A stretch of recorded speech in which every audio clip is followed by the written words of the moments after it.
buenos días de nuevo a todos.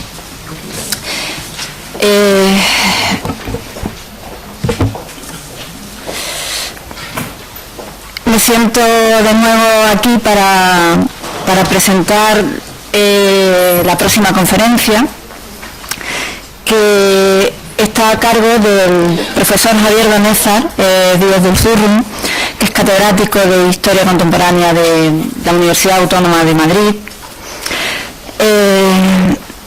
De Javier Donésar, pues tengo que decir necesariamente que somos amigos y antiguos conocidos. Incluso él ha tenido un papel importante en mi trayectoria profesional y desde luego para mí es un maestro. Sus trabajos sobre el siglo XVIII, sobre el catastro de Ensenada, sobre fiscalidad, sobre agricultura y sobre todo su monografía sobre riqueza y propiedad en la provincia de Toledo, fueron obras de cabecera durante la elaboración de mi tesis doctoral sobre un tema parecido en el Jerez de principios del siglo XIX. Con posterioridad a esos trabajos sobre el siglo XVIII, Javier Donésar se adentró en el XIX. Desde sus inicios hasta el sesenio, el periodo del sesenio revolucionario, ha hecho trabajos sobre la crisis del antiguo régimen, sobre el proceso de implantación de la revolución liberal, desde sus inicios, pasando por la desamortización de Mendizábal, por las tensiones entre progresistas y moderados, han estudiado la primera burguesía liberal y en el sesenio pues ha tocado diferentes temas, el protagonismo militar, la biografía, ha tocado también el género de la biografía política, estudiando a un ministro de la Primera República, Nicolás Estebanes. Ha hecho también incursiones en los temas económicos que tanto le interesan, en concreto sobre la minería española en este periodo del sesenio. Y bueno, en tiempos más recientes, aunque sus publicaciones anteriores muestran que ya eran objeto de su interés antes, se ha adentrado también en el siglo XX, en la guerra civil, en la transición, y últimamente pues ha participado en un manual de historia contemporánea sobre el siglo XIX y el XX. En fin, la mirada a su obra, a su amplia obra, muestra, pienso yo, a un historiador de sólida vocación, de amplias miras, que ha recorrido pues desde el 18 al 20 pues amplios temas de historia económica, de historia social, de historia política, que no hace ascos, digamos, a ningún tema complicado, que tiene también en su haber pues estudios de la mujer, ya desde finales de los 80, cuando estos temas de género estaban iniciándose. Ha hecho trabajos puntuales sobre historiografía, también le ha interesado el tema de la nación. En fin, es un historiador con intereses muy amplios, y desde luego el periodo del que viene a hablarnos, la crisis del antiguo régimen, es uno de los que mejor conoce. En concreto, muy recientemente, ese periodo de 1808 a 1814 lo ha trabajado para el catálogo de la exposición que se celebró en Toledo, de título España 1808-1814, de súbdito a ciudadano, y fue por esta razón y por su conocimiento seguro del periodo por el que le ofrecimos que participara en nuestro congreso, haciéndonos pues un balance de la historiografía que sobre el 12 se ha generado hasta la actualidad. Él, como le motivan los retos, no cabe duda, ¿no? Y además le gusta adentrarse en ellos, aunque sea en ocasiones puntuales, no dudó en decir que sí, y aquí lo tenemos con una conferencia de título muy interesante,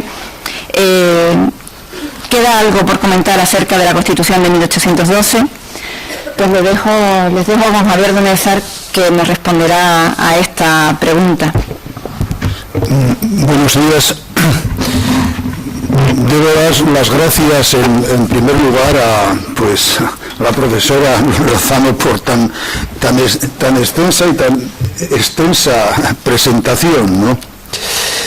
Es para mí motivo de gran satisfacción poder estar con ustedes en esta mañana, casi víspera de la gran fecha del 19 de marzo, y me siento muy honrado por haber sido invitado a este 8º congreso organizado por esta universidad, así que doy las gracias a los organizadores, a las profesoras Lola Lozano y Marieta Cantos. Sin embargo, también he de confesar que tengo una especie de pánico escénico por intentar disertar sobre la Constitución de Cádiz aquí en Cádiz. ¿Queda algo por comentar?, se pregunta en el título. Yo quizás no voy a hacer un repaso historiográfico, voy a tocar algunos puntos, no voy a hacer algún repaso historiográfico como pueden pensar quizás ustedes, pero sí, vamos a hablar de momentos actuales. ¿Queda algo por comentar?, se dice en el título. Mi pregunta es, ¿no se ha explicado ya todo sobre la Constitución de 1812? Sin entrar en otros resultados historiográficos de largo alcance, frutos de la conmemoración de variadas fechas de aniversario, nos es suficiente atender a los últimos, a la labor que desde 2001 están realizando 3 grupos de investigación andaluces que tienen por casa madre esta Universidad de Cádiz, y cuyos resultados desde 2005 se vienen exponiendo a la luz en las publicaciones de sus congresos. Parece que todo lo que concierne a esta Constitución está analizado. Las élites políticas, las ideologías, las reacciones de los españoles de ambos hemisferios, la revolución política y del derecho, la influencia de la Constitución en otras constituciones, la prensa, la literatura, el arte del momento y muchos temas más. Así que, procediendo quizás más a modo de miscelánea que otra cosa, me fijaré en algunos asuntos que, aunque puedan resultar déjà vu para los especialistas, todavía son, a mi juicio, dignos de atención. Mucho se está hablando del espíritu de la Constitución y de la necesidad de conmemorarlo. Por tanto, el primer asunto a comentar es este del espíritu y con él, por supuesto, la materia, o sea, el texto que lo acoge. El profesor Alberto Ramos, una de las personas que desde hace 10 años más viene haciendo por la divulgación intelectual de este bicentenario, reconoce que no sabría decir a qué se refieren los políticos cuando hablan de espíritu. Quizás a que se convirtió en un símbolo o en un mito multiusos válido, lo mismo para alabar libertades varias, para alabar la democracia o la soberanía del pueblo español. Desde el punto de vista de la objetividad histórica, no se puede negar que aquellos diputados de 1810 actuaron como auténticos adelantados de la nación. Y del mismo modo que en otros tiempos los enviados por la corona a tierras desconocidas habían cumplido su misión dando razón de los nuevos horizontes hallados, en este caso fue intentando elaborar la mejor constitución posible de acuerdo con el espíritu de las leyes según recomendaba Montesquieu. Y con una pretensión o espíritu que no fuera contra amores, es decir, contra las costumbres, sino de acuerdo con la mayoría de la sociedad para evitar que se incumpliera, lo cual puede explicar que el texto se mostrara tan conservador en asuntos como la religión o la esclavitud y tan avanzado con la libertad individual, de imprenta o la necesidad de una educación universal. Desde luego, los diputados estuvieron atentos a las solicitudes de los grupos reformistas. Flórez Estrada redactó en 1809 un proyecto constitucional que recogía una declaración de derechos de los ciudadanos y que designaba como soberano al Parlamento hasta el punto de facultarlo para destituir libremente al monarca. Y en igual línea se orientaron gran parte de los informes de la denominada consulta al país, cuando defendían la soberanía nacional y la sujeción del rey al Parlamento. El ilustrado obispo de Barbastro contestaba a la consulta en agosto de 1809. Últimamente creo que el pueblo español, que ha conquistado su libertad e independencia por sus esfuerzos y sangre derramada, es hoy enteramente libre para darse una constitución y establecer en ella los principios, pactos, condiciones y deberes recíprocos entre el jefe del Estado y la nación. Y el obispo de Urgel solicitaba un código de leyes para acabar con las de los muchos reinos. Por su parte, el Ayuntamiento de Cádiz decía: un rey y una patria piden de justicia una sola constitución y una sola ley. El liberal conde de Toreno se admiró del resultado final, logrado, aunque no pudo menos que plantearse interrogantes que envolvían un cierto temor.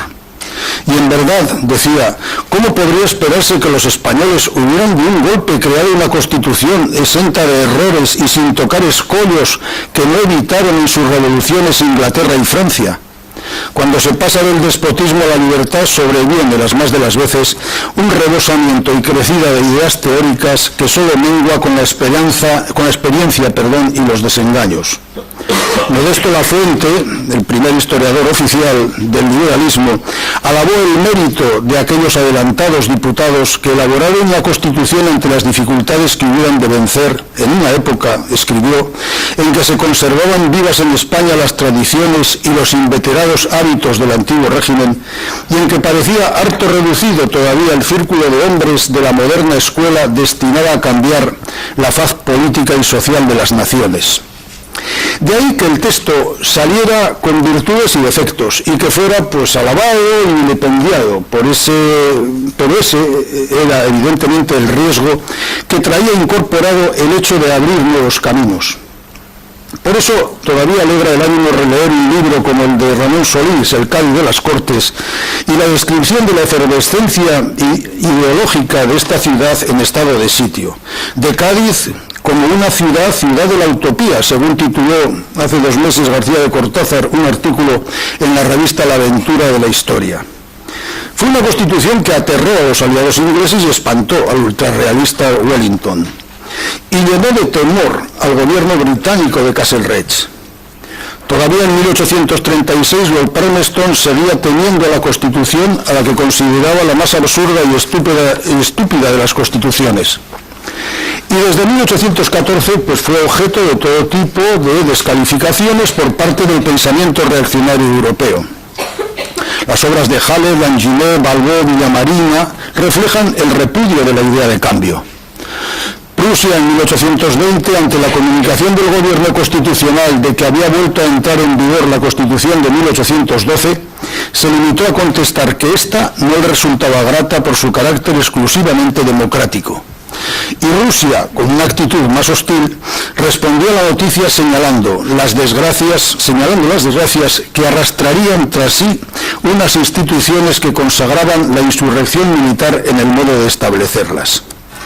Para Moreno Alonso, la Constitución también nació para contener el miedo a esa igualdad que había provocado el pánico a Florida Blanca, el miedo a la libertad, al reconocimiento de derechos en tierras americanas, al rey, al clero, a los militares que según Quintana miraban como exclusivo el mando político y en general a las novedades. Argüelles admitió que si el imperio de la costumbre, si el miedo a las innovaciones no tuviera tanto influjo sobre la imaginación, sería sin duda alguna fácil aproximarse a la resolución del gran problema que se discute. En el fondo se trataba de miedo al fenómeno revolucionario en general. Toreno lo reconoció claramente. No conozco el miedo, pero conozco el tiempo de la revolución. Los sucesos extraordinarios exigen medidas fuertes. Y García Herreros habló del miedo pueril que se apodera de muchos siempre que se trata de procurar la felicidad de los pueblos por otros caminos que los que siguieron nuestros mayores. Y ello porque esta superley, al igual que la de Filadelfia de 1787 o la francesa de 1791, estaba diseñada por y para los ciudadanos, pero no para todos los habitantes de las Españas de ambos hemisferios. Al fin y al cabo, si en las Cortes de Cádiz se sentaron las bases para construir una nación defensora de la nueva propiedad, la Constitución respondió a una clase social, o mejor, a una amalgama social con predominio de las clases medias propietarias, profesionales y administrativas, y con una aportación importante por parte del clero y de la oficialidad de un ejército que con la guerra iba a adquirir importancia sustancial.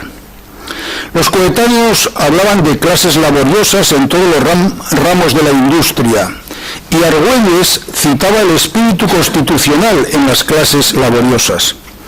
Pero es de observar que además de responder a esta clase social, trazó el marco de una determinada sociedad, porque olvidó la importancia de las clases bajas, lo mismo que se olvidó con la Constitución francesa de las mujeres, de los negros y desheredados en general. Por otra parte, las Cortes gaditanas llegaron a prohibir la entrada de las mujeres en la galería de la sala de sesiones, y en los debates solamente se discutió sobre la desigualdad de los socorros a las viudas y a los defensores de la patria, que ofendería los mismos sentimientos benéficos que se proponían las Cortes. Y todo esto a propósito del reglamento para el gobierno interior de las Cortes, aprobado en noviembre de 1810. Pérez Garzón considera que en las biografías de los diputados constituyentes se confirma su vinculación con un horizonte de vida clasificable como burgués, pues defendían la libertad y la propiedad individual, aspiraban a una prosperidad basada en la privatización de las tierras colectivas, eclesiásticas y de los pueblos, y preconizaban la libertad de comercio e industria. Y uno de los fracasos de la Constitución radicó precisamente en que fue elaborada por diputados intelectuales, civiles y eclesiásticos, y en cambio estuvieron ausentes los nuevos burgueses del mundo productivo, los líderes de la llamada revolución política liberal, que no estaban curtidos para la acción. Blanco White lo describía en Cartas de Juan Sin Tierra: ponga usted a la vela un navío que lleve por capitán a un teólogo, a un médico por contramaestre, por piloto a un oficial de caballería y por tripulación a un regimiento de milicias. ¿Pensará nadie que ha de llegar a Lima desde Cádiz porque no le vea sumergirse de repente? Actualmente, al intentar establecer comparaciones entre la Constitución de 1812 y la de 1978, porque ambas acabaron con el antiguo régimen, se viene planteando otra cuestión, la cuestión de si entonces hubo un consenso constitucional. Ese es otro aspecto de interés. Ciertamente, la de 1978 fue el fruto de un consenso entre los diputados de diversas ideologías, pero se puede decir lo mismo de la de Cádiz. Para Alberto Ramos hubo un interno consenso por cuanto se consiguió que el texto satisficiera, si no a todos, sí a la amplia mayoría. De todos modos, fue el triunfo final de los diputados liberales que redujo a un silencio transitorio a la oposición realista, si bien sin que este silencio supusiera una aceptación satisfactoria. Merece la pena detenerse en este punto. Desde el inicio, los considerados diputados liberales, al tiempo que pillaban fuera de juego los realistas, hubieron de arbitrar soluciones ante posibles ataques derivados de procederes que podían ser interpretados como irregulares. Observa Alejandro Nieto que la Constitución es un texto admirable por más de un concepto, pero que no fue elaborado democráticamente, dado que los autoproclamados representantes de la nación no fueron delegados del pueblo, y ni siquiera de su provincia, sino designados directamente o, en el mejor de los casos, cooptados por medio de un sufragio muy indirecto. Y esto no solo los diputados americanos, sino también la mayor parte de los peninsulares e insulares. Cierto es que la guerra no permitía elecciones más significativas y que no había otra solución si se quería dar un vuelco reformista y dotar al país de una constitución. Pero ello no se puede dejar de lado una doble consideración: que los constituyentes se arrogaron una representación popular que no tenían y por ello, para obrar rectamente, deberían haber tenido que legislar provisionalmente a expensas de la posterior confirmación de una representación nacional auténtica, y que además impusieron la conveniencia de las clases ilustradas y no la del pueblo en general. El resultado, por tanto, fue una constitución liberal para minorías, por lo que cuando en 1814 llegó Fernando VII, la gran mayoría del pueblo no era constitucionalista porque o no sabía qué era eso, o porque había sido adoctrinado en su contra. Por otro lado, se produjo una contradicción, porque mientras el pueblo rechazaba a los franceses, sus autoproclamados representantes imponían la ideología de estos y sus formas de gobierno. Para salvar este escollo y hacer frente a las acusaciones realistas sobre la ilegalidad de la misma convocatoria a Cortes, intelectuales liberales como Argüelles o los hermanos Villanueva tuvieron que arropar a la Constitución con la historia, hacerla de algún modo heredera de las antiguas leyes y costumbres. Y como no bastaba con mostrar que el pensamiento liberal que subyacía a las Cortes hundía sus raíces en la Ilustración del siglo XVIII, de suerte que ya en 1788 Valentín de Foronda había afirmado que propiedad, libertad, seguridad e igualdad eran los 4 manantiales de la felicidad de todos los estados, se atrevieron a afirmar que las Cortes se limitaban a rescatar las libertades arraigadas en el ser de la nación española, sepultadas durante siglos por el absolutismo. Y desde luego procedieron a justificar las novedades que introducían en la Constitución, acudiendo al pasado bajomedieval de los reinos y a la filosofía política subyacente, en especial la escolástica. Observa Fernández Sarasola que el historicismo es una de las notas más sobresalientes del modelo constitucional gaditano, y que una de sus originalidades no se halla en su contenido, sino en su argumentación, en el modo de justificar ese contenido. Tal que Argüelles, que explicó que la Constitución se limitaba a ordenar con armonía y concordancia las leyes fundamentales de Aragón, de Navarra y de Castilla. Por su parte, el canónigo liberal Joaquín Lorenzo Villanueva, llamado por los absolutistas el teólogo democrático, escribió en su obra Las Angélicas Fuentes o El Tomista en las Cortes de Cádiz entre 1811 y 13, y trató de demostrar que dentro del pensamiento de Santo Tomás podía hallarse una justificación de la capacidad constituyente de la nación reunida en Cortes, argumentación que dio lugar a una batalla dialéctica con los absolutistas. Un documento aún hoy inédito viene a reforzar este interés de los diputados liberales por salir al paso de las críticas. En el último trimestre del año 2011 apareció una carpetilla con unas hojas manuscritas con el título de Colección de los antecedentes de las Cortes Generales y Extraordinarias, que en un principio fueron atribuidas al citado Joaquín Lorenzo Villanueva y luego, tras un análisis minucioso de su caligrafía, a su hermano dominico Fray Jaime Villanueva. El documento había sido escrito con la pretensión de salir al paso de las críticas absolutistas sobre la legalidad de la reunión de las Cortes y con la pretensión también de ser el texto incorporado al Diario de Cortes en su preámbulo. En él se decía: puede reputarse este escrito como preliminar del Diario de Cortes y una justificación de ellas, para añadir que así el pueblo entenderá que este código es la arma y el ejército que va derribando el poder del tirano y que acabará con él. Esta presentación de la Constitución como un arma sustancial contra Napoleón, Joaquín Lorenzo Villanueva también la recogía en su vida literaria, y en ella relataba que Francisco Javier Castaños y otros diputados habían visto la Constitución como una de las más terribles armas contra Napoleón y una de las capitales obras para que a nombre del rey se habían convocado las Cortes.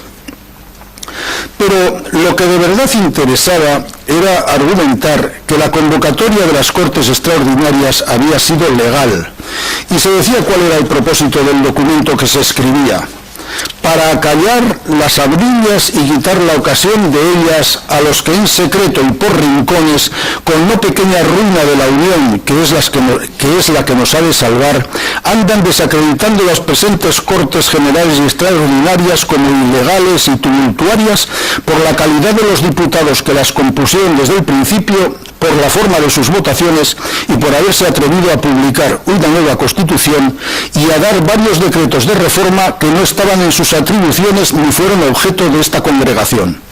Más de una vez he oído, dice Villanueva, a algunos diputados de este mismo Congreso empeñados en pervertir el ánimo de los incautos con el cacareado tema: las Cortes se han excedido en sus facultades. Como podrá observarse, las críticas realistas no podían dejar de lado el bloque de decretos, considerados como aparecidos sorpresivamente y sin avisar, que pretendían acabar con la realidad social del antiguo régimen. Se trataba, pues, de poner de relieve que el origen de la legalidad de la convocatoria estaba en la monarquía, porque el rey, desde Bayona, había encargado a la Junta de Gobierno que se convocaran Cortes. Que ese reunir Cortes fuese el único medio de salvarnos lo reconoció, cuando todavía se mantenía fiel, la Junta de Gobierno en los primeros momentos de nuestra santa insurrección. Porque viendo ya sin libertad al rey en Bayona, le pidió si convendría convocar a Cortes y qué debería tratarse en ellas. El rey dirigió con este motivo un decreto al Consejo Real y en su defecto a cualquier audiencia o chancillería, diciendo que en la situación en que se haya privado de libertad para obrar por sí, era su real voluntad que se convocasen las Cortes en el paraje que pareciese más expedito, que por de pronto se preocupasen únicamente en proporcionar los arbitrios y subsidios necesarios para atender la defensa del reino y que quedasen permanentes para lo demás que pudiese ocurrir. Ante la imposibilidad de cumplir el deseo real por haber saltado los eslabones de la cadena de conexión de las órdenes gubernativas, fueron las inicialmente soberanas juntas provinciales las que se encargaron de llevarlo adelante. Por tanto, era el pueblo, la nación, el que ponía de nuevo en marcha la tradicional vinculación con su rey y, en definitiva, la constitución interna de la monarquía hispánica. Y seguía el texto. Lo que el rey pedía y no fue posible entonces verificar, se propusieron muy poco después las juntas que cada provincia se había erigido aisladamente para su gobierno, las cuales, animadas del celo por el bien común y de puesta para su gloria eterna la soberanía que ejercitaban separadamente, accedieron como por milagro de que solo es digno el pueblo español a la moción hecha por la de Valencia, eligiendo cada una 2 diputados que, reunidos en una junta central, tratasen de la defensa del reino y de la convocación de Cortes. Y así se tardó un año en proceder a la convocatoria, y si fue esta tardanza, fue solamente porque, y dice otra vez, para, explicar el asunto, porque la segunda invasión del enemigo en la capital del reino a fines del año 1808 obligó al nuevo gobierno, la Junta Central, que apenas tuvo tiempo para instalarse, a abandonar Aranjuez y a refugiarse en Sevilla, cuyo trastorno, junto con la gravedad del negocio, fue la causa de no comenzar a tratar las Cortes hasta la mitad del año 1809. Era inevitable que los ataques volvieran con todo su rigor en 1814, cuando 36 diputados liberales fueron arrestados en Madrid el 10 de mayo de 1814 por orden de don Francisco Leiva. El monje del Escorial, padre Castro, les atacó diciendo que sin los poderes de los pueblos formaron ellos la que se llama Constitución Pública. Y entonces Joaquín Lorenzo Villanueva, en su obra Vida Literaria ya citada, replicó a esto diciendo que si el padre Castro hubiera examinado los poderes que daban los pueblos a sus diputados, habría visto que eran unos poderes ilimitados para resolver cuanto se propusiese en las Cortes y señaladamente en los puntos indicados en la Real Carta Convocatoria. Y para cerrar el círculo, era la Junta Central, como transmisora de los deseos del rey, la encargada de reunir unas Cortes que restableciesen y mejorasen las leyes fundamentales de la monarquía, asegurando su observancia. En el manuscrito, Villanueva manifestaba lo mismo, que uno de los objetos y el primero para que la Junta Central quiso congregar las Cortes fue para que restableciesen las leyes fundamentales de nuestra monarquía, gastadas y hechas olvidar por los privados de los reyes, en alusión a Godoy. Y para cerrar este punto, recojo el resumen que hizo el mismo Villanueva sobre el objeto de estos documentos. Estos son los hechos y documentos auténticos, prescindiendo de otros innumerables, desmienten a la faz del mundo, a los insignes impostores, extraños y domésticos que han tenido y aún tienen el descaro para asegurar que las Cortes de Cádiz hicieron la Constitución sin estar autorizadas para ello con su convocatoria, contra la voluntad nacional, por espíritu revolucionario e innovador, añadiendo la solemne falsedad de que la nación española detesta las leyes fundamentales de la monarquía que templen el poder de los reyes. Ciertamente se defendió el grupo liberal de ataques múltiples, pero fue el vencedor de Cádiz, porque no cabe duda que sacó adelante su plan renovador. El profesor Jorge de Esteban tituló una conferencia hace poco así: una Constitución disfrazada. Y dice, ¿por qué disfrazada?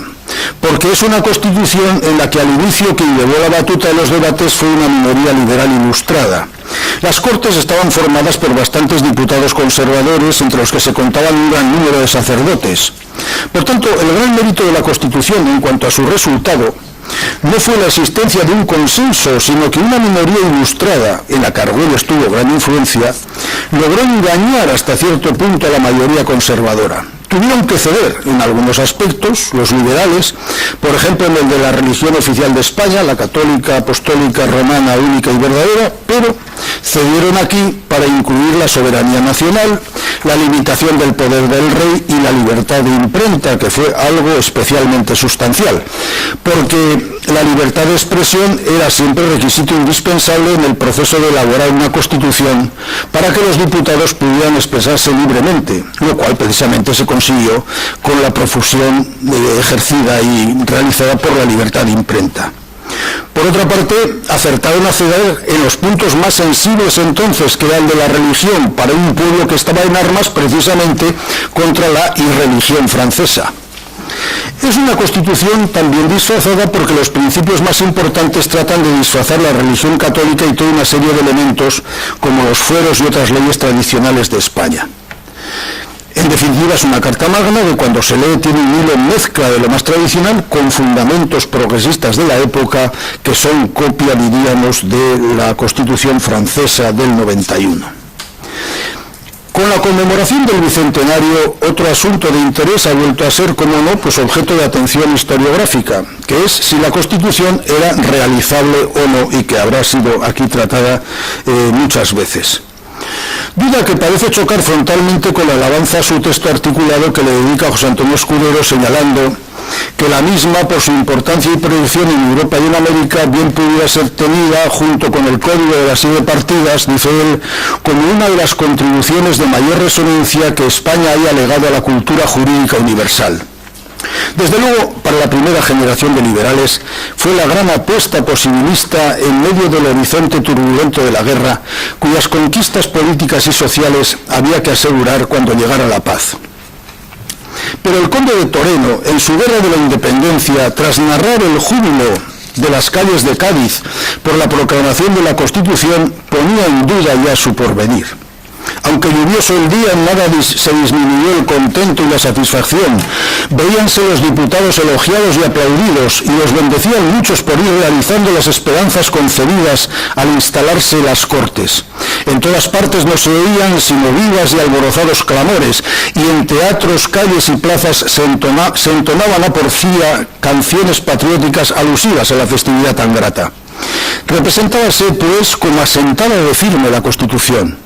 Pero si bien la libertad echó raíces, que acabo es de esperar den fruto, aquella ley, aunque entonces planteada en todo el reino y restablecido años después con general aplauso, fue derribada siempre y parece destinada a pasar, como decía un antiguo de la vida, a manera de sueño de sombra. Resultó efímera e intermitente a modo de las señales de un faro sobre las negruras de la España de Fernando VII. Y ello porque casi desde el principio se juzgó inviable. Lord Holland dijo de inmediato que en ella había demasiada definición y de impracticable la tachó Juan sin tierra de blanco White. Y si resultaba inoperante ya en 1812, nada se diga de unos años más tarde.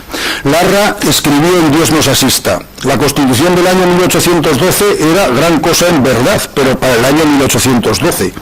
Para el año 1836, la única Constitución posible es la Constitución de 1836. En 1820-23 se puso de manifiesto su sino. En lo alto, una increíble minuciosidad que intentaba reglamentar todo, distribuida con una notable asimetría interior a base de unos títulos excesivamente largos y otros excesivamente cortos. Y en lo bajo o en la práctica no se podía aplicar porque simplemente no había mecanismos administrativos para asegurar su cumplimiento ante una desobediencia continuada, porque hay que tener en cuenta que los liberales eran todavía numéricamente pocos y que la mayor parte de España era fervorosa del rey absoluto, teniendo la Iglesia un poder enorme. Era pues una Constitución dificultosamente realizable, que además tuvo mucho de utópica. Fue una gran utopía en la que sobre el papel se trazaron los rasgos de un Estado perfecto, caracterizado por la convivencia política, el buen gobierno, el bienestar físico y el disfrute de los bienes. Los españoles eran, según los describió de forma muy optimista Joaquín Lorenzo Villanueva, los españoles eran intrépidos, valientes y magnánimos. Se intentó, a partir de ella, edificar un Estado imaginario que superara los objetivos de las constituciones norteamericana y francesa. Vamos a poner la primera piedra del magnífico edificio que ha de servir para salvar a nuestra afligida patria y hacer la felicidad de la nación entera. Era la constitución política de la monarquía española. ¿Pero a quiénes comprendía la monarquía española? Toda una utopía espacial, porque no solamente comprendía a los españoles de Europa, sino a los de más allá de Europa, a todos los españoles de ambos hemisferios. Esta superley estaba pensada para ser universal, general para todos los habitantes de un espacio que podía reunirse en una idea de nación católica. Sería una constitución válida para un mundo hispánico desparramado por dos hemisferios, un inmenso espacio que ni los mismos diputados sabían dónde empezaba y dónde acababa. En una ocasión dijo el diputado Dionisio Inca Yupanqui: la mayor parte de sus diputados y de la nación apenas tienen noticia de este dilatado continente. Lo cual parecía corroborar la misma Constitución, cuyo artículo 11 anunciaba: se hará una división más conveniente del territorio español por una ley constitucional, luego que las circunstancias políticas de la nación lo permitan.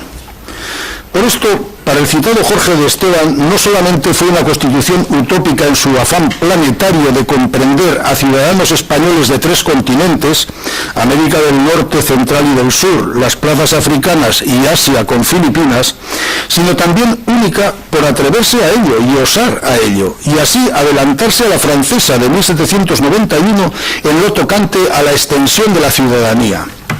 Porque en esta se decía que los miembros de las colonias, en la francesa, no podían votar y no tenían la consideración de ciudadanos. En Cádiz se dijo que sí, pero con excepciones, porque han excluido los mulatos y demás castas. Por su parte, los ingleses siempre consideraron colonias a sus posesiones de ultramar y nunca provincias, ni mucho menos reinos. No cabía duda que todavía era grande el desconocimiento geográfico de las Nuevas Españas, incluso entre los notables constituyentes.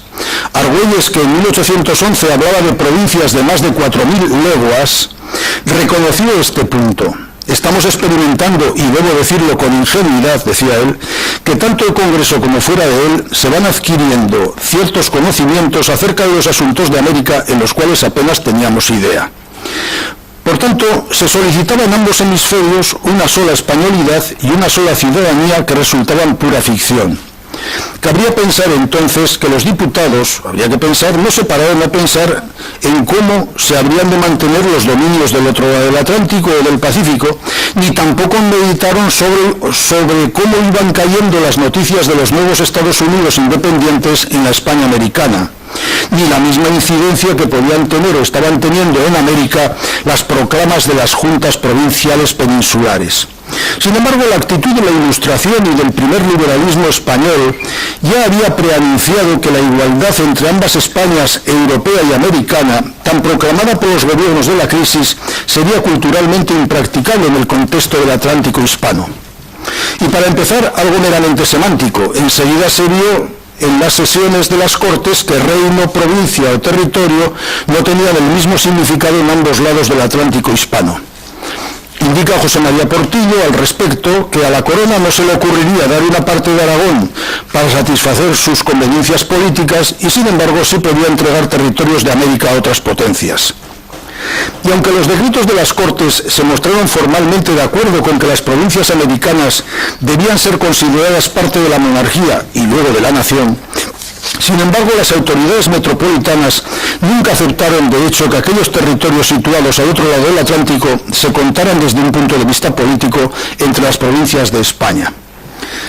La consideración de igualdad dada a los ciudadanos de ultramar se vio matizada por los propios diputados americanos, que vieron con espanto la igualdad no solo con los indios, sino con los negros. Una constitución, pues, ilimitada, sí, sin límites geográficos precisos, pero a la vez muy centralista al modo francés. El título sexto del gobierno, titulado del Gobierno Interior de los Pueblos, restringió al máximo la autonomía municipal reclamada por algunos diputados ante el miedo de la intromisión del poder central en el gobierno de los municipios. Y una vez más el conde de Toreno, imagen del más rígido centralismo, era completamente contrario a que los ayuntamientos fueran los representantes de los pueblos que los habían elegido, porque entonces parecería que estamos ante una nación federada. Y por todo ello, para los ojos críticos de los futuros independentistas americanos, la Constitución no pretendía otra cosa que imponer un sistema uniforme, legal e idéntico administrativamente para todos los dominios hispánicos de ambos hemisferios, una especie de centralismo imperial controlado por un sistema absolutista nuevo que sustituía al viejo, un cambiar para que todo siguiera igual.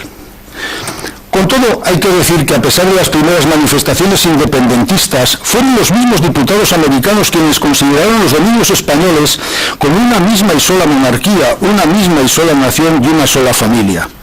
Defender esta utopía tenía su mérito, si se atiende a la complejidad étnica de América, donde vivían españoles procedentes de la península, criollos, indios, negros y una muy amplia variedad de mestizos.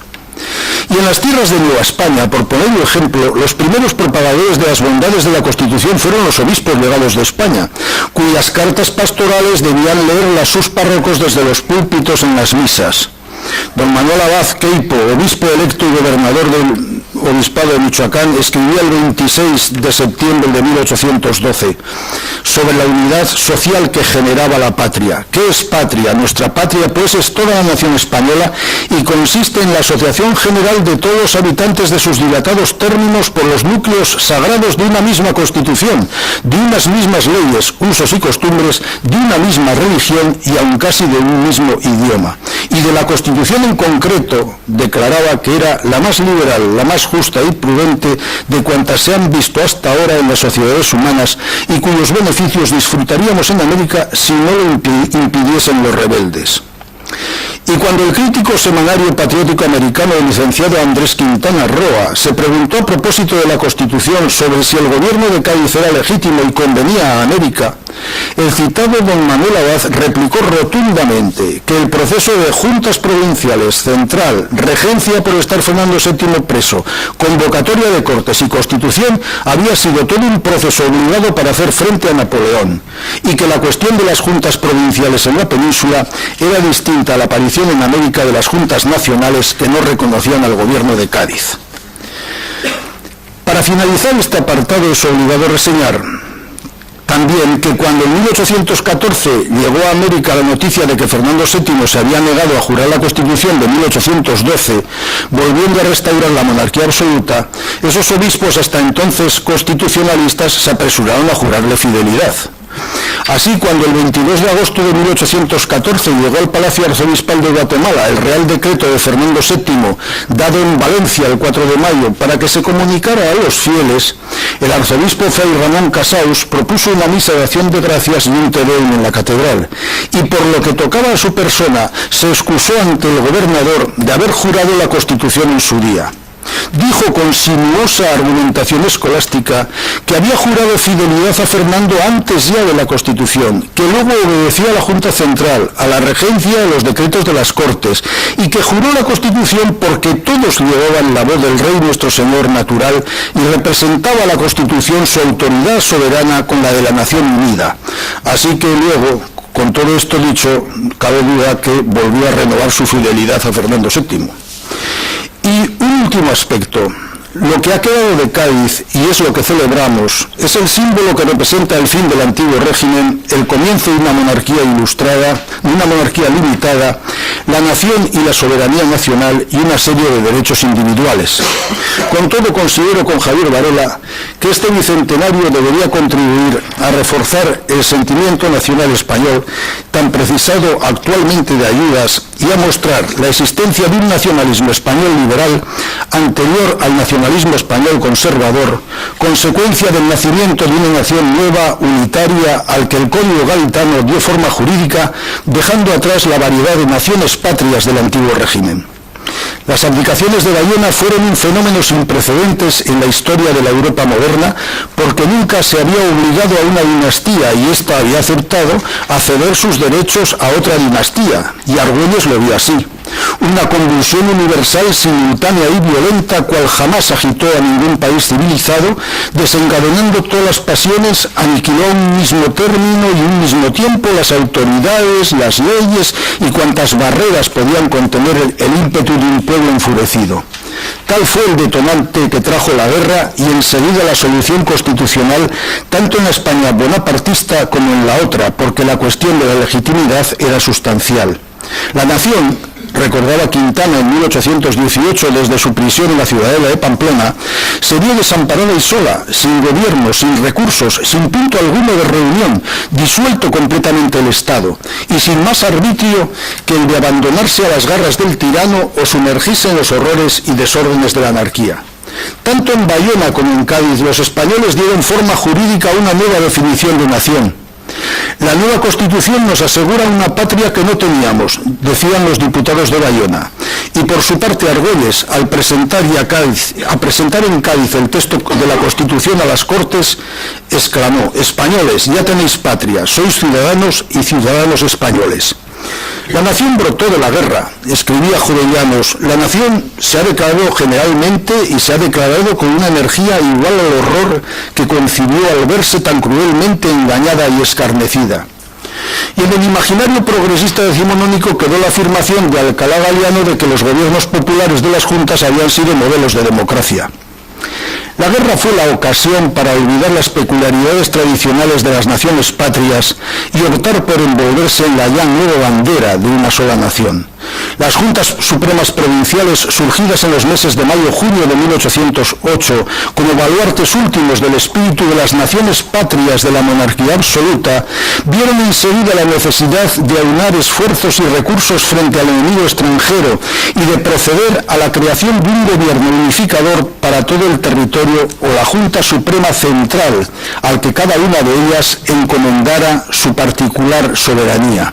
No fue, pues, el logro del soñado pensamiento de la unidad hispana, propugnado frecuentemente por los ensayistas de la historia, el que llevó a actuar de modo unitario, sino que la necesidad práctica o técnica fue la que provocó la aparición de una conciencia nacional unitaria.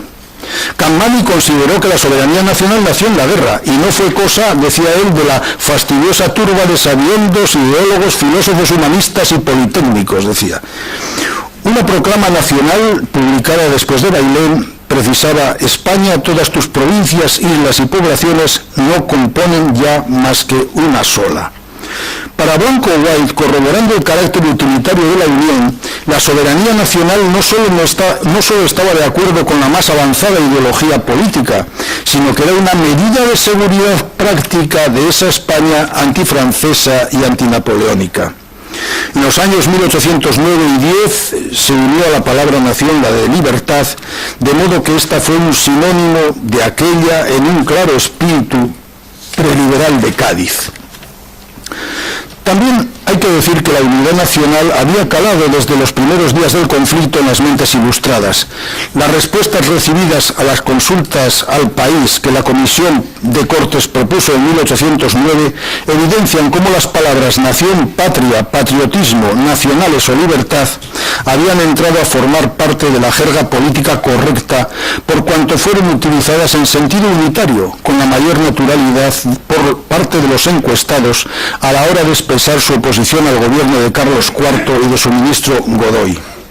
De todos modos, la guerra fue, voy acabando, la madre de todas las mudanzas y fue la que provocó el caos en la administración pública.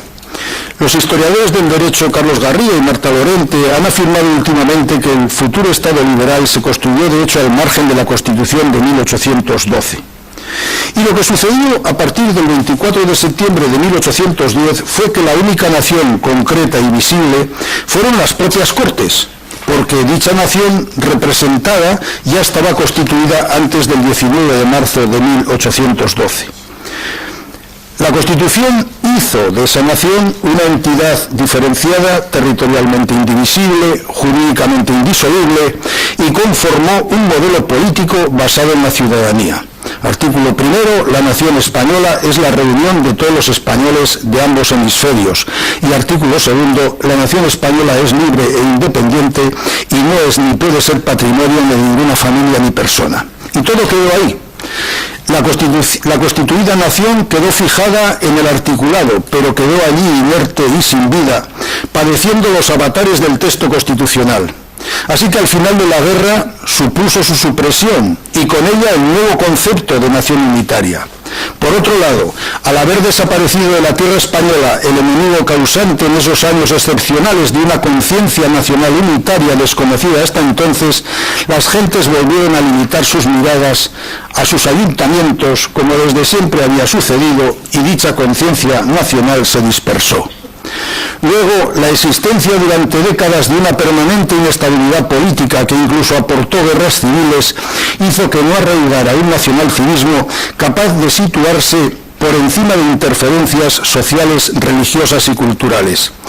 La conmemoración de los 200 años de Constitución de Cádiz bien podría servir para inyectar un sentimiento nacional unitario a esa variedad increíble que resaltaba Cadalso en sus cartas marruecas de 1774 y que diferenciaba a las regiones españolas de modo que un andaluz en nada se parece a un vizcaíno, un catalán es talmente distinto de un gallego y lo mismo sucede entre un vizcaíno y un montañés. Muchas gracias.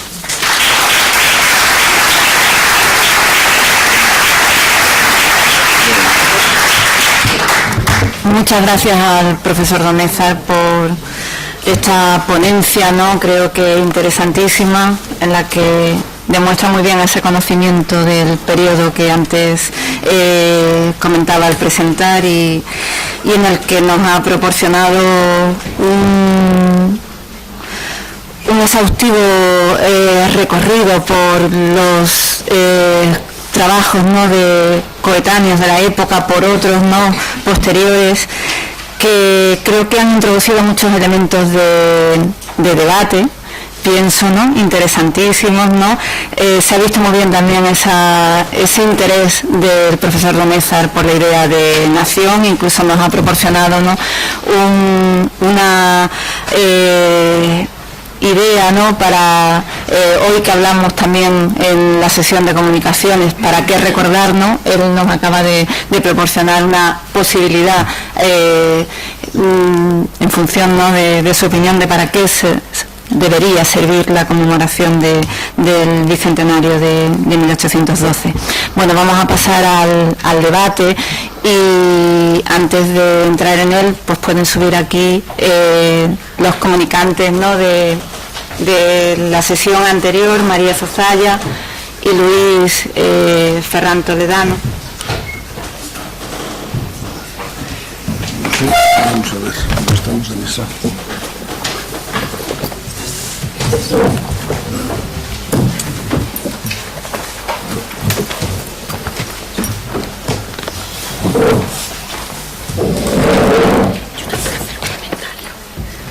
Pues le cedo la palabra.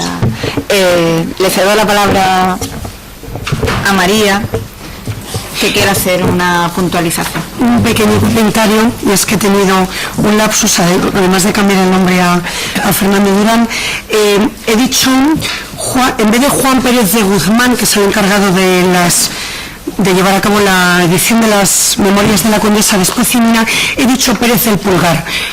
Esta confusión ha venido dada porque los Pérez del Pulgar están vinculados a la familia Blake, simplemente, pero vamos, que el que intenta rescatarlo es Pérez de Guzmán y quienes son familiares de los Blake son Pérez del Pulgar. Muchas gracias, solo eso. Gracias, María. Bueno, pues comenzamos el debate.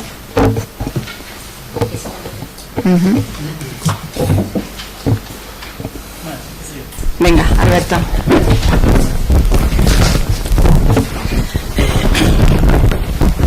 Bueno, empiezo yo porque, como me ha citado el profesor Javier Donézar, en un asunto, me ha citado varias veces, pero en un asunto sí me quería intervenir, en lo del consenso. Efectivamente, si miramos el resultado final de la Constitución, hay una posición, por decirlo de alguna forma, o una victoria de los liberales sobre los conservadores, o sobre los absolutistas incluso. Si miramos el final, hay que recordar que cuando se va a jurar la Constitución hay varios diputados que no quieren jurarla. Uno de ellos, Mejía Lequerica, no quería jurarla y se vio, como todos otros, obligado a jurarla. Pero cuando se hablaba de que existe un cierto consenso en esta Constitución y que eso era a pregunta de un periodista, por lo que dije que había un paralelismo entre 78 y el 12, es sencillamente porque si miramos también la composición de la Comisión de Constitución, hay más conservadores que liberales. Y esa Comisión de Constitución llega a un acuerdo para hacer una propuesta. Que hay una mayor argumentación liberal y que convence a los conservadores, posiblemente.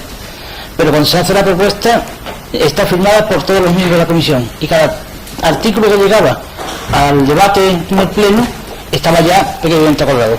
Eso supuso que en muchos artículos tuviesen menor debate que otros. Y que muchos artículos, a pesar de que podían ser contrarios a algún espíritu absolutista o un espíritu conservador, pasaban adelante casi sin debate. En ese sentido en el que yo me refería que había cierto consenso, que hubo cierto consenso en las Cortes. Bueno, yo estoy de acuerdo porque el profesor Alberto Ramos es aquí uno de los máximos conocedores. No, yo lo que pasa... dicen por ahí detrás que no... Que no se oye. Que no se... No sé si es efecto personal auditivo. Que no se oye, ¿verdad?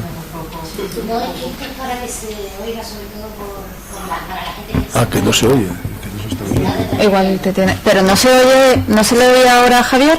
No, al que se le... Yo al menos... Antes no. Perdonen la interrupción. Antes tampoco. Su valioso tiempo a don Alberto. Y me parece una pregunta muy interesante, pero como todas las que dan. Bueno, en resumen, lo que he planteado es que la Comisión de Constitución, que estaba dominada en número por los conservadores, llegó siempre a acuerdos, y cuando pasaba una propuesta de un artículo, de un aspecto de la Constitución al Pleno, había ese acuerdo, ese consenso ya establecido, y que eso provocó que había artículos que podían ser menos del gusto de los conservadores, a veces ni se debatieran y se aprobaban sin más. En ese sentido que yo hablo de que hubo cierto consenso en la elaboración de la Constitución. Muchas gracias. De nada, es un placer. Bueno.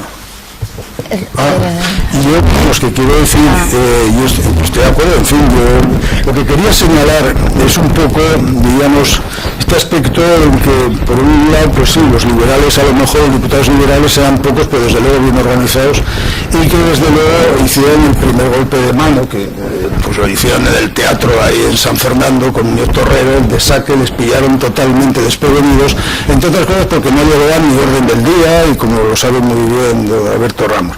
Y luego a partir de ahí, pues yo comprendo, porque es que además los conservadores estaban internamente divididos entre ellos, porque unos eran más conservadores que otros.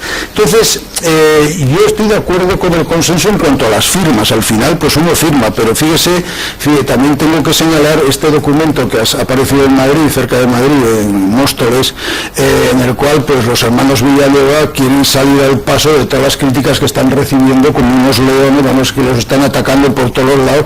Y además dicen ellos, porque claro, es un documento interesantísimo que lo puedo poner a disposición de ustedes, sino que los organizadores les daré las direcciones y todo, pero que quiero decir que lo que señalan es que por las calles de Cádiz se está diciendo es que no solamente están ahí dentro, sino que les están dando un vapuleo también a los liberales por las calles de Cádiz tremendo, quiero decir con esto.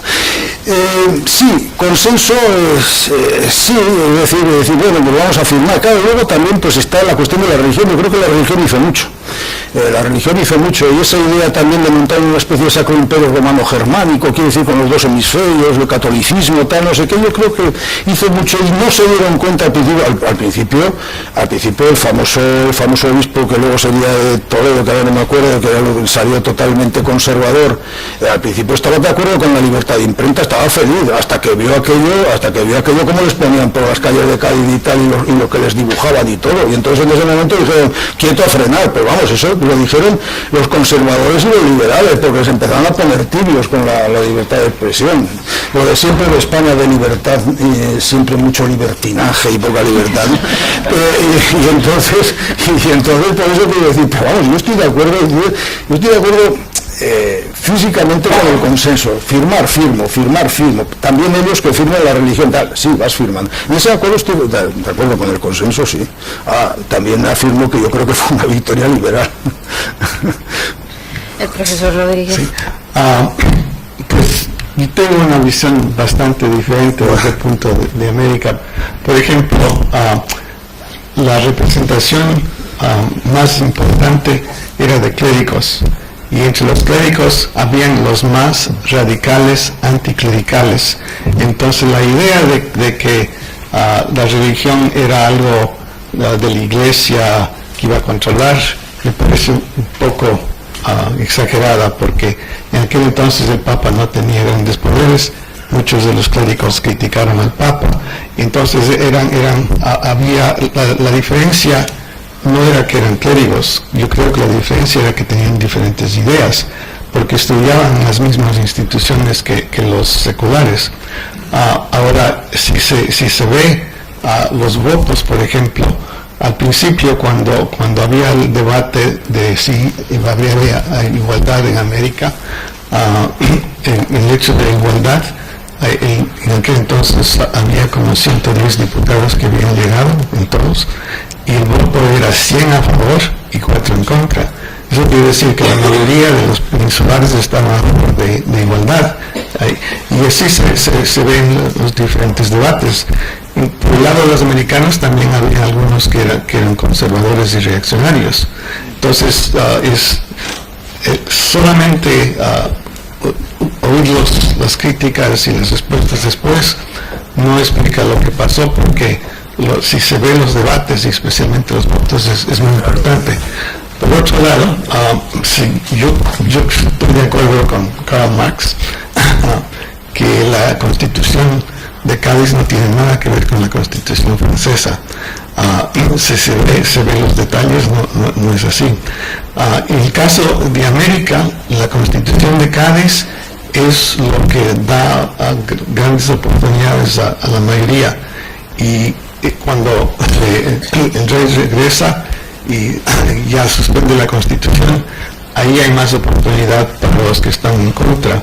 Pero es un fenómeno increíble que hubo no solamente ideas sino hechos. Es decir, cuando hay elecciones para la Junta Central en toda Hispanoamérica, hay gran participación, hay muchísimas instrucciones que van a los diputados, y todos ellos hablan de la nueva nación.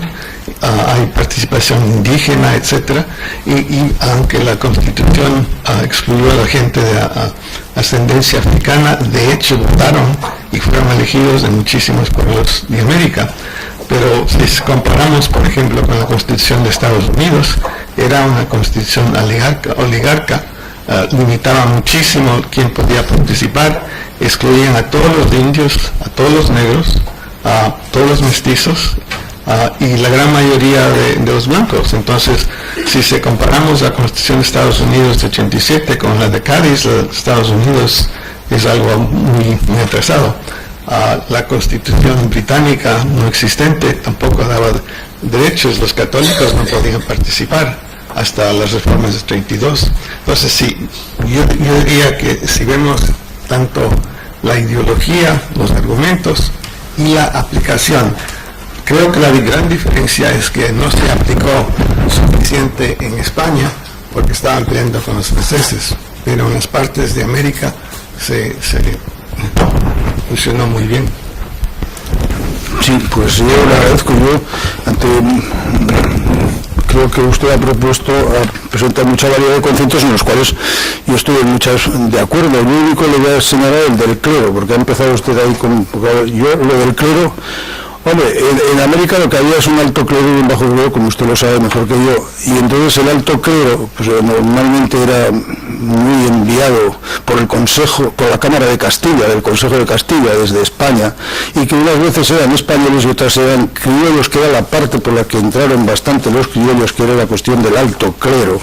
El bajo clero no, el bajo clero era muy revolucionario, Morelos, Hidalgo y tal, en el mismo momento en 1808 estaban montando su número personal, quiero decir que estaban ahí, y el mismo Hidalgo era, pues si uno lee, el mismo Hidalgo pues era una persona que había sido muy bien educada en el seminario y tal de México y tal, y además decían que era una persona teóloga que tenía muy buen futuro.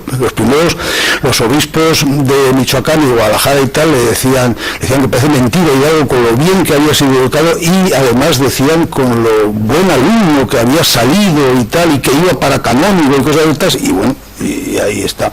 Lo que quiero decir es, quiero hacer esa distinción entre alto clero y bajo clero, de la misma manera que el alto clero, sobre todo el español, que iba de aquí, por eso he citado el de Fray Ramón Casaus, que era originario de Jaca. Entonces, este verdaderamente es una persona que luego va a volver a votar, pues es a Fernando VII, quiero decir, organiza ahí unos... Pero lo que es evidente que, por ejemplo, el Diario de México, que es el que me he basado yo, y el Diario de México es totalmente que español y totalmente todo, el Diario de México, pues claro, trae las pastorales lógicamente de los obispos, las catedrales y tal, porque en esas pastorales luego las distribuyen y esto va luego, diríamos, a las parroquias. Otra cosa es luego las parroquias que hicieran con las pastorales de los obispos. Por eso yo también en la cuestión del clero quiero distinguir, estoy con usted, es decir, hubo un clero que era, pues, como siempre ha sido el bajo clero, ha estado mucho más con el pueblo, trabajando allá, metido en medio, etcétera. Quiero decir con esto que mucho más que las altas dignidades eclesiásticas que decían antes, ¿no? Bien, yo en lo demás pues estoy con usted de acuerdo. Yo desde luego claro que fue mucho más duro la Constitución de Estados Unidos. Pues fíjese usted el patriarca de los Estados Unidos, Jefferson, ¿no?, que le llamaba sucia muchedumbre a la gente, o sea, y ahí lo tiene usted haciendo la Constitución, esa sucia muchedumbre. Pero lo que quiero decir que fue mucho más inglesa, fue mucho más de una burguesía inglesa, la Constitución Filadelfia y todo esto, y desde luego no tuvo que ver demasiado. Ahora, no sé, a mí me parece que tampoco es que se parezca mucho a la Constitución de 1791, pero sí, hombre, tiene ese aspecto liberal francés, diríamos, de la propiedad privada, la propiedad individual. No hay liberalismo sin propiedad individual. A mi modo de ver, lo más fundamental del liberalismo es la defensa de la propiedad privada, con todos los alrededores de libertad que quiera usted, de negocio, de todo, de contrato, tal, ¿no? Y eso sí que está en Francia y tal. Los franceses mucho más hábiles que los españoles, como sabe usted, pues en vez de decir, nosotros nos hemos quedado, los franceses venden muy bien, pues venden todo muy bien, nosotros no sabemos vender, y entonces vendieron lo de libertad, igualdad y fraternidad, y los españoles nos hemos quedado para salir por las calles con igualdad, fraternidad y libertad, pero ellos en el 91 cambiaron fraternidad por propiedad, vamos, fueron más prácticos en esto. Lo que pasa es que nos dejaron a los españoles, a nosotros, con la Bastilla colgada con fraternidad, y entonces ya desde el primer momento los franceses fueron los grandes defensores, y en ese sentido quería decir yo, pero como ideas liberales que entran, etcétera. Ahora también tengo que decir que ese miedo, por ejemplo, con la religión católica, pues hasta muy al final nos atrevieron con la Inquisición. Bueno, hubo bronca y tal, pero luego eliminarla y tal, ¿no? Quiero decir, ahí viviría un poco con el consenso, hay un ten con ten, ¿verdad? Ahora, usted tiene mucha razón porque usted conoce mucho mejor que yo todo lo de América, claro. Solo digo una cosa, de los 21 diputados que llegaron de Nueva España, 13 eran eclesiásticos y ninguno era obispo o alto clero. No, pero he ilustrado. El más importante de todo esto para la historia de México es José Miguel Ramos Arizpe, que él es un mestizo del norte, que viene de un pueblo chiquito y llega a Cádiz. Él es el más importante más tarde con la Constitución de 24.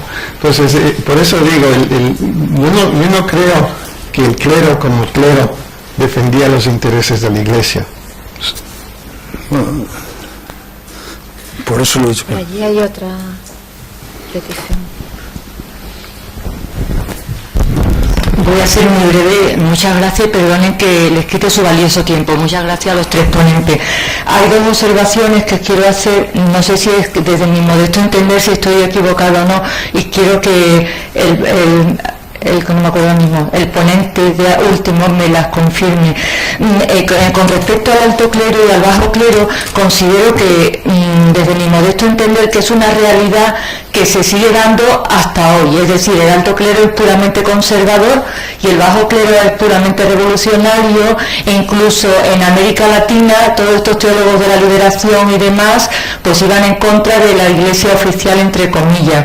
Eso por una parte. Y por otra parte, cuando la Constitución dice, que se acaba de comentar ahora, que hasta la Inquisición no se atrevieron a inmiscuirse en los asuntos más candentes de la iglesia, eso se podría entender ahora con los acuerdos de iglesia-estado, como en un estado laical hay demasiadas concesiones a la iglesia católica en detrimento de otras religiones que no la tienen, y cuando la realidad es que la Constitución es laical y sin embargo hay realidades que dejan inmiscuirse demasiado a la iglesia católica, por ejemplo el tema del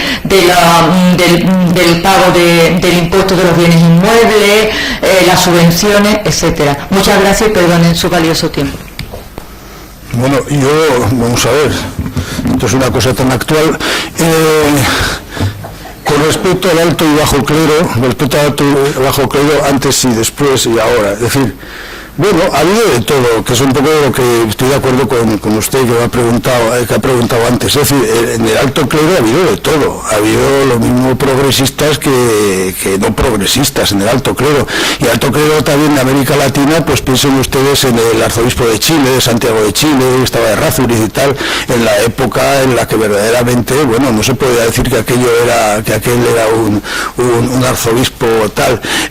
Quiero decir que ha habido de todo, y lo mismo ha habido no en las divinidades eclesiásticas, pues ha habido de todo, también alto, en fin, a favor y en contra. Yo por eso puramente las altas jerarquías son de un modo y los que no son altas jerarquías pues son de otro. Piensen ustedes pues en Monseñor Romero en El Salvador, que le pegaron un tiro, en fin, quiero decir que bueno, que las altas dinastías, las altas jerarquías, pues eso tampoco. Pero bien, o sea, en conjunto, claro, en España sí, durante la época de Franco las altas jerarquías, claro, como que Franco se quedó pues con el derecho de presentar los obispos de la monarquía, ¿no? Y entonces pues enviaban una terna a Roma, que evidentemente de esa terna pues el Papa contestaba con uno, pero porque se apropió Franco de ese derecho del patronato, ¿no? Que por cierto siempre iba Fray Justo Pedro y nunca fue, pero bueno, que quiere decir que nunca fue obispo, pero siempre iba en una terna. Entonces, lo que quiero señalar con esto, que claro, quizás ha quedado eso, pero de que hay obispos, y últimamente, pues en la época del concilio, pues en España había obispos bastante avanzados, Monseñor Anoveros, Monseñor Osés, había muchos. Además yo creo que Roma hizo una cosa muy buena en la época de la transición al final, que es meter los auxiliares debajo para que fueran sustituyendo a los obispos de la primera de Franco, los iban sustituyendo y les iban poniendo auxiliares que después fueron ocupando las cátedras. Fue la gran cosa que luego se dieron cuenta los ministros últimos de Franco y dijeron que qué horror habían cometido, porque los auxiliares estaban subiendo y no eran del régimen. Al final el régimen de Franco tenía a todos los obispos, a muchos obispos en contra. Por eso quiero decir que no esto. Y de lo otro, pues yo que sé, de las concesiones al Estado de la Iglesia también será fruto, pues primero de que habrá que renovar los convenios hechos o lo que sea, y luego a continuación pues que también hay una realidad que en España pues hay más apuntados, o por lo menos teóricamente apuntados a la religión católica que apuntados a otras religiones, y esto es una cosa que bueno, habrá que renovarlo, pero yo tampoco no me atrevo a entrar ahí. Bueno, voy a dar la palabra. Es que ha habido sí, pero... bueno. Yo que es que miraba. Sí, es que antes de que usted lo pidiera me lo habían pedido ellos dos y por eso... No, si forma parte de este debate en concreto, porque yo pasaría a otro aspecto, me parece muy bien. Simplemente creo que sería importante valorar de uno de los logros de la Constitución de Cádiz fue cuando fue abolida por Fernando VII en su regreso, la hazaña con la que se produjo esa reacción absolutista contra todo liberal, que produjo una gran represión política, exilio de muchos partidarios de la Constitución de Cádiz, represión en diferentes estratos de la administración, hacia el profesorado universitario, en el ejército. Es decir, fue la primera gran represión política democrática, por así decirlo, o por lo menos un intento de una constitución, de la primera constitución que tuvimos aquí en España, ¿no? Creo que también se puede intentar eso, valorar lo que se intentó cambiar y la reacción tan fuerte que ocasionó precisamente en todo lo conservador, en todos los socialistas, cuando se dieron cuenta de lo que querían realmente hacer. Entre otras cosas, con el tema que se ha hablado de la libertad de imprenta, por ejemplo, cuando vio el alcance de esas medidas, ¿no? Creo que Luis quería abundar sobre eso, ¿no?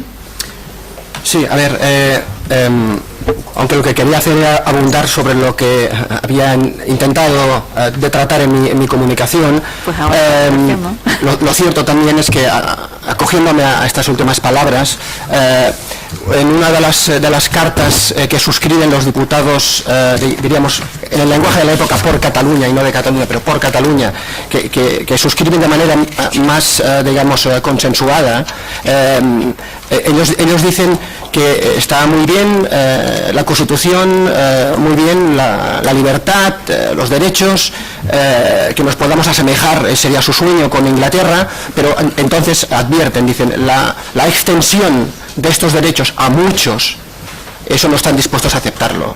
El hecho de la interpretación de la Constitución, en la potencialidad que tiene la Constitución, ese era el peligro, ¿no? La interpretación de la Constitución.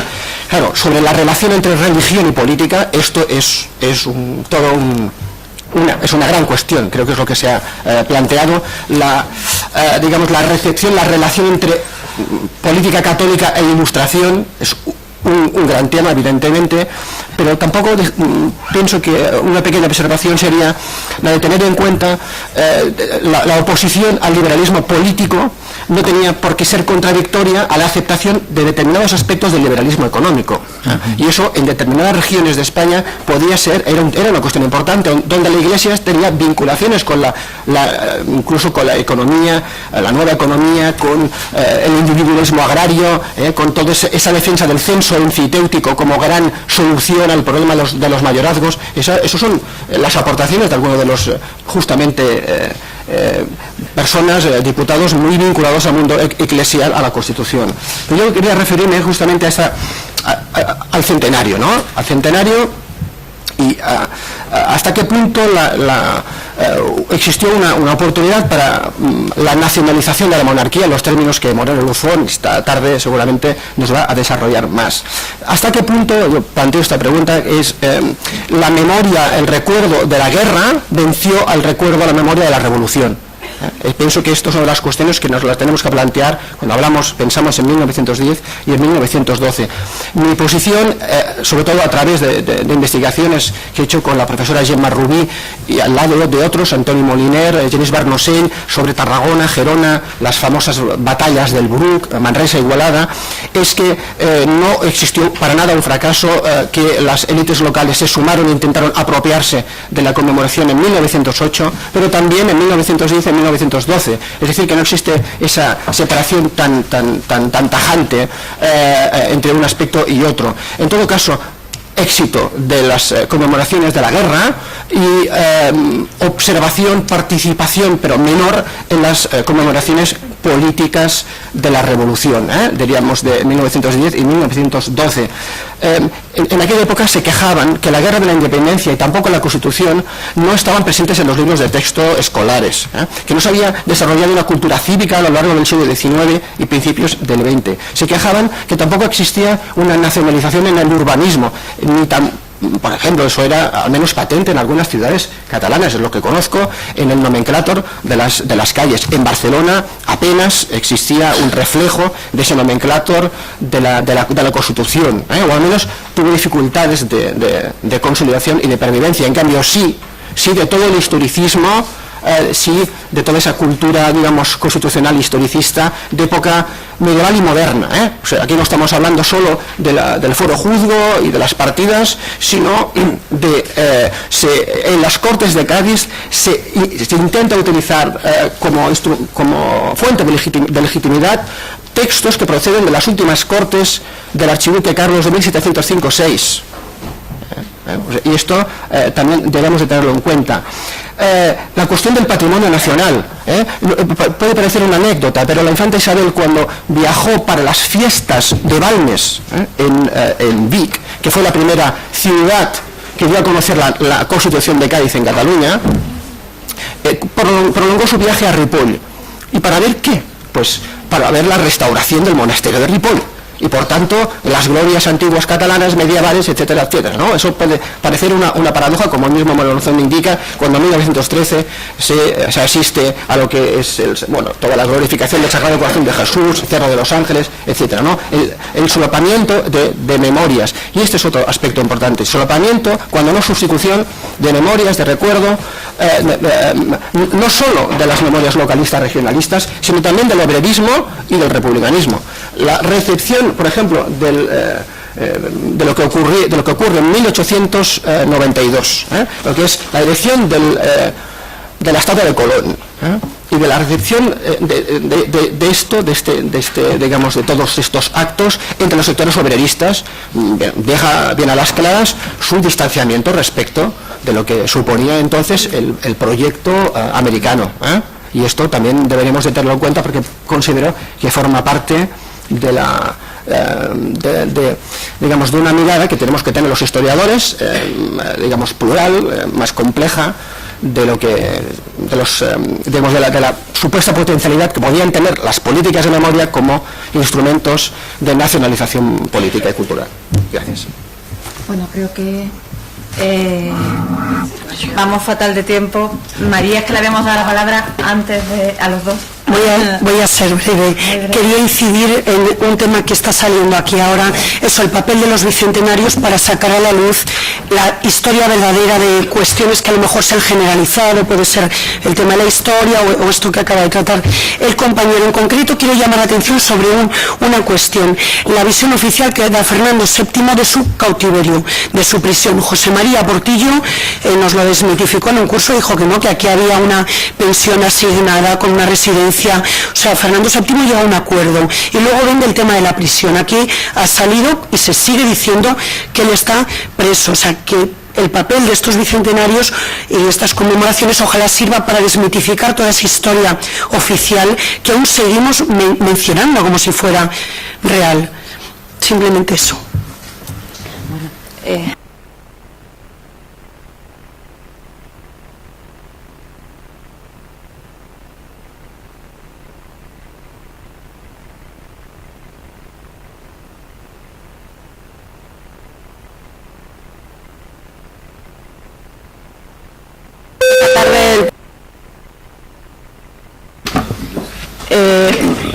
Vale, no hacemos pausa ni nada, vamos a pasar al siguiente. Sí.